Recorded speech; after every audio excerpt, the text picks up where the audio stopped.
Shrikant Jain kitchen मध्ये आपलं स्वागत आहे। आज आपण पाहणार आहोत मक्याच्या कण्या। त्यासाठी लागणारे साहित्य मक्याच्या कण्या। हा मका मिक्सर मध्ये भरडून घेतलेला आहे। ह्याला भिजवून घ्यायचंय। एका भांड्यामध्ये अर्धा लिटर पाणी उकळायला ठेवलेलं आहे। या पाण्याला उकळी आलेली आहे। आता त्याच्यात आपण हे कण्या घालून घेऊया।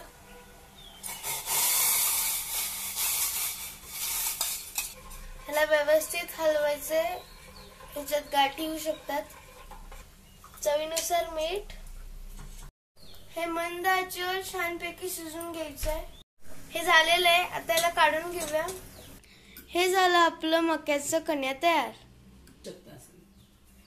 हे तुम्ही दूध किंवा ताक सोबत घेऊ शकता।